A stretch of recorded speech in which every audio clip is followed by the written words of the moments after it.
双11晚上12点秒杀时，我点了一杯奶茶，超时了1个小时。我给骑手打了10通电话都无人接听，气得我私信骑手要投诉他，给他差评。1分钟后，骑手礼貌回复：实在不好意思呀，妹妹，上一个给差评的人骨头太硬了，我句子都给磨钝了。放心，马上到你家。此时外卖软件上显示骑手距您500米。看到这个回复，我直接被气笑了。送外卖超时了不说，还有脸来吓唬我。我直接一个差评送给他，然后打字回复他：没事的大哥，奶茶晚点送也可以。昨天给我送外卖的小哥，肉质太老了卡牙，我正用高压锅压呢。吓人和口嗨谁不会？我把手机扔在了一边，便不再理会。看了一会儿书，我的心情稍微平复了一下，开始有些后怕了。我很担心自己刚才的行为会激怒骑手，万一他真的是个疯子。越想越害怕。他知道我家地址，我的外卖地址都是精确到门牌号的。我想了想，觉得好汉不吃眼前亏，我快速收拾了一个小包，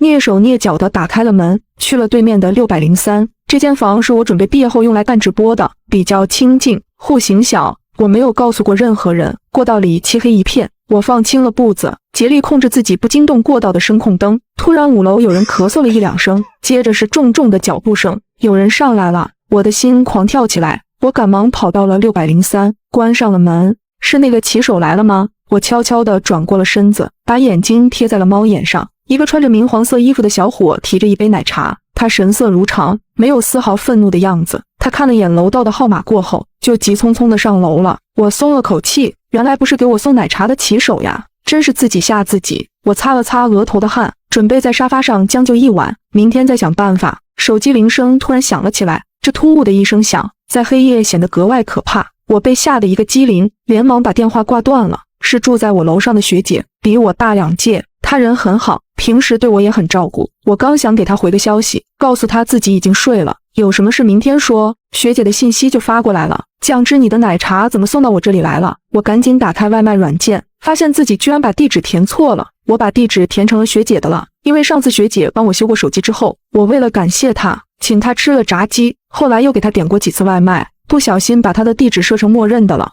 而那个骑手就是给我发威胁信的那个，我的心里陡然害怕起来。我咽了口口水，试探性回复：学姐，你开门了？对呀，怎么了？发生什么事了吗？我一开门，那个骑手就疯狂给我道歉，说自己路上有事耽搁了，才把奶茶送晚了，求我不要给他差评。酱汁那小伙子挺诚恳的，都快哭了。社会上挣点钱不容易，一个差评要扣人家几百块，你就别给人家差评了。行，我的心稍微安了一下。虽然不太赞同学姐的话，骑手把餐送迟了还恐吓我，我给他差评是天经地义的，但多一事不如少一事。原来骑手真的是口嗨，我让他把奶茶给你送下去了。看到这一句，我的瞳孔猛地放大。虽然确定了骑手是口嗨，但他说过的那些话总让我有些膈应。现在又这么晚了，我还是有点害怕。我刚想说不用了，把奶茶送给骑手了，门外就传来了震天响的敲门声。我把耳朵紧紧贴在了门上，是对面的门。我突然想起我表妹还在屋里睡觉，她今天来我这里玩，我居然把她给忘了。我连忙打字想提醒她不要开门，门就被砰的一声打开了。敲什么敲？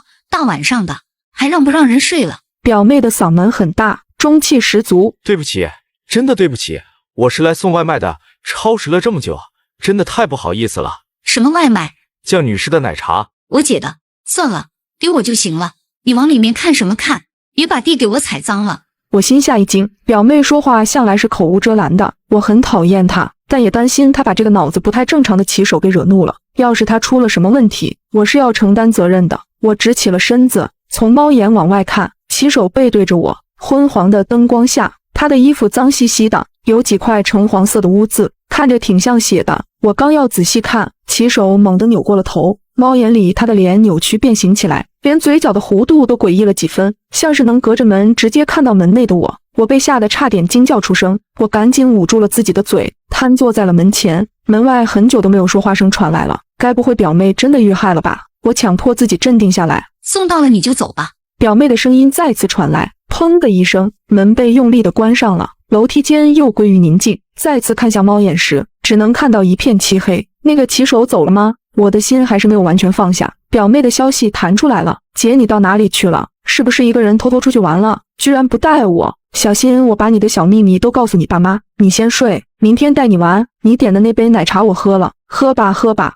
我烦躁地回复了句，这些事情把我弄得睡意全无。我把媒体音量调到了最低，坐在沙发上刷了会儿抖音。表妹1周前发的视频弹了出来，是感叹脆皮大学生的。她说自己喝换了牛乳的奶茶，把自己喝进了医院，说自己以后喝奶茶可要认真检查了。我表妹她乳糖不耐受，她平时很注意这个。我那杯奶茶是加了牛乳的，奶茶杯上也写了的，那她为什么还要喝？我心里有了不好的猜测，难道刚才和我聊天的人不是我表妹？